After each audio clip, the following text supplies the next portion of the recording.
Salam aleyküm dəyərli izləyicilər. Deməli, bu videonu hal-hazırda qeydə alıram. May ayının 5-də 2025-ci ildə.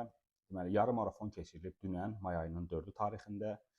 Fikirləşdim ki, bu videonu belə deyək hazırlayım. Həm özüm əgər gələcəkdə belə bir yarışa qoşulacağamsa özüm üçün təcrübə olsun və həmçinin düşündüm bəlkə kim üçünsə faydalı və məlumatlandırıcı ola bilər.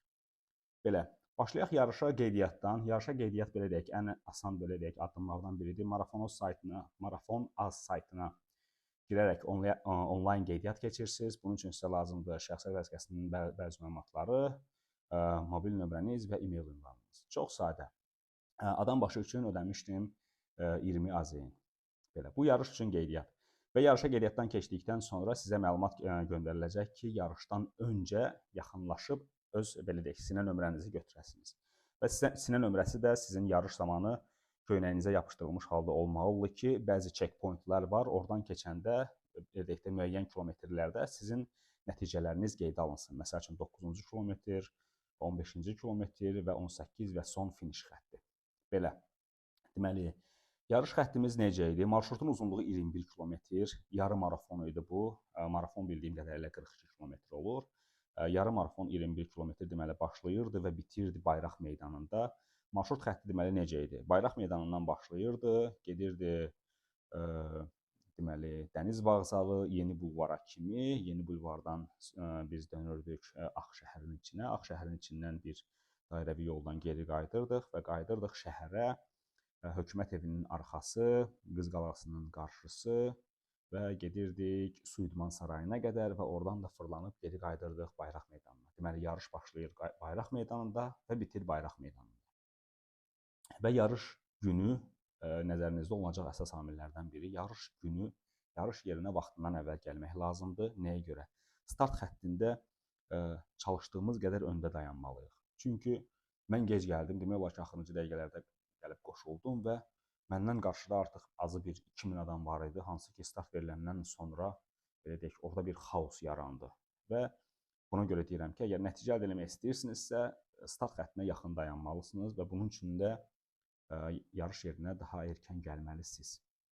Və yarışa başlayarkən çalışıb hardasa birinci, deyərdim, azı bir 5-6 kilometri sürətli şəkildə yerimək və o belə deyək də xaos toplumu belə deyək əliyə qabağa keçmək və sonra aşağı tempdə qaçmağa başlamaq lazımdır. Çünki siz yarışda görəcəksiniz, yarış başlayan kimi hamı bir də belə əl qatır özünə başlayır qaçmağa və 1 kilometr, 2 kilometrdən sonra görürsünüz ki, hamı уже təngi nəfəsdir, oturub qalıb böyrü üstə çabalayır. Buna görə də başlayarkən birinci 5-6 kilometr sürətli templə yerimək və bundan sonra aşağı tempdə qaçmaq lazımdır. Yəni bununla mən növbəti yarışımda belə yanaşma eləyəcəm. Deməli, geyim olaraq çalışırsınız ki, spesifik olaraq qaçış üçün nəzərdə tutulmuş ayaqqabılar geyinəsiniz. Alt taban hissəsi kifayət qədər elastik olsun və bəzi mövqelərdə aldığı məlumatlara görə deməli, yarış günü geyinəcəyiniz ayaqqabı belə deyək də təzə ayaqqabı olmamalıdır. Çünki öncədən geyinilmiş olmalıdır ki, ayağınız və ayaqqabı belə deyək də bir-birinə forma baxımından uyğunlaşmış olsun. Deməli, belə qısa məlumatlar, texniki hazırlıqdır, isimli hərəkətləri falan, bunlar hamısı haqqında Marafonas Instagram səhifəsində kiçik belə roliklər formasında məlumatlar verilir. Deməli, yarış zamanı yarışa başlamazdan əvvəl isimli hərəkətləri eləməliyik mütləq şəkildə və həmçinin əgər belə deyək, ciddi bir yarış üçün hazırlaşırsınızsa, deyərdim ki, azı bir ay öncədən həm fiziki, həm diyeta planınıza xüsusi diqqət yetirməlisiniz. Mən və həyat yoldaşım belə deyək, bu yarış üçün heç bir hazırlıq eləmədən qoşulmuşduq və ona görə nəticə bizi təəccübləndirmir və yaxud da ki, təəssüfləndirmir. Bizim üçün çox normal nəticədir və hətta bizim üçün uğur oldu ki, yəni biz yarışı tamamladıq. Bu belə başqa nə haqqında məlumat verə bilərəm?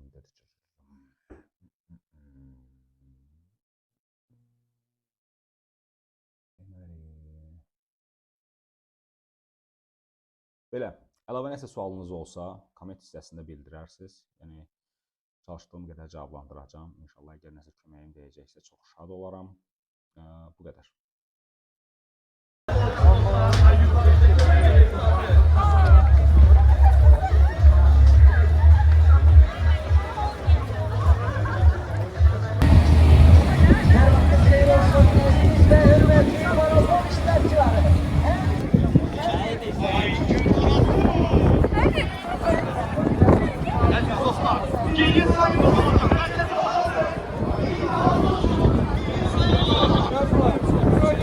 Başladıq, görək başımıza nə gəlir.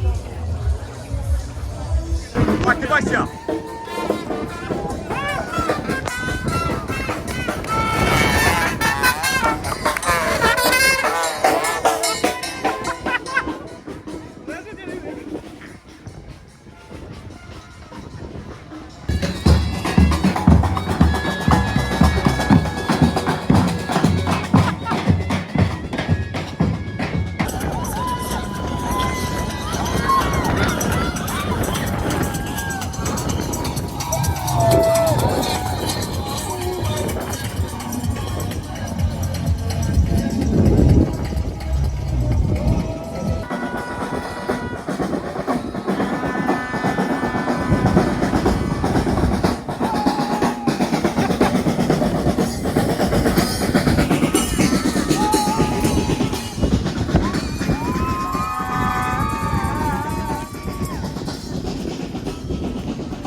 Salam aleykum değerli izləyicilər.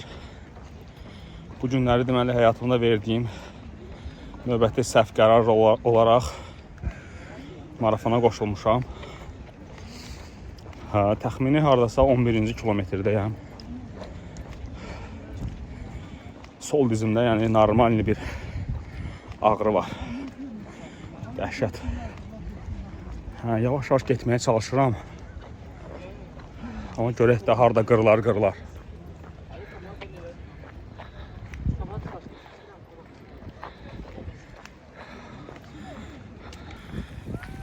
Zülüm, əzabla, həyatı sorğulaya gəlib 12-ci kilometrə çatmışam. Ağlaya gedirəm, yəni bildiyiniz.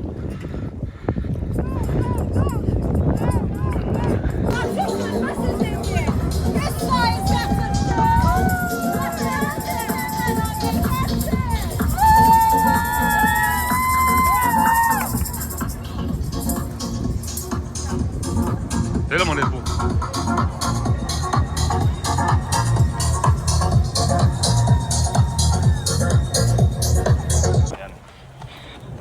Necə gedirəm? Gələ bilirsən? Getmir. Sürünürəm. Dizim dəhşət ağrıyır. Çox dəhşət ağrıyır özü. Biraz tez gedək, axıra qalırıq çünki. Yaxşıdır bu dizliklər zaten.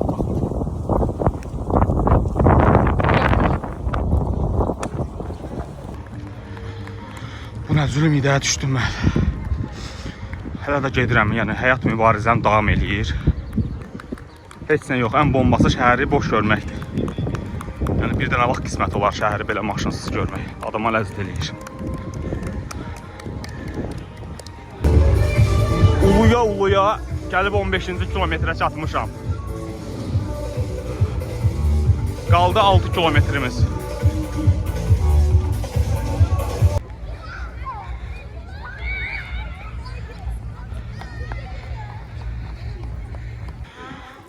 Deməli təxmini 17-ci kilometrdəyik. Qalıb 4 kilometrəmiz. Gedirik də yavaş-yavaş. Belə dayanıblar deməli yolun kənarında könüllülər. Sağ olsunlar, motivasiya verirlər. Tırkalıyırlar ki, qaçın.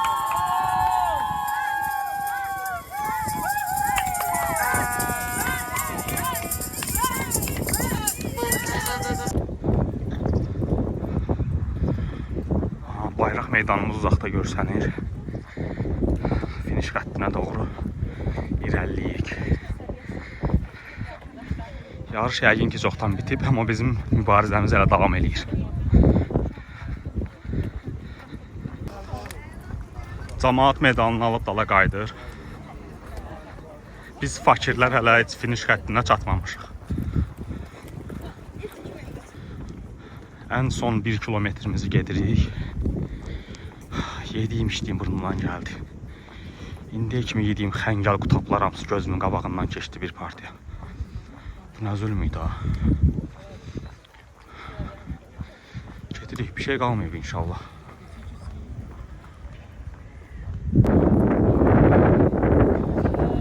Son bir neçə 100 metrəmiz qalıb. Finişə yaxınlaşırıq. Axır ki, qabaqda finiş xəttini görürüm, Allahım. Şükürlər olsun.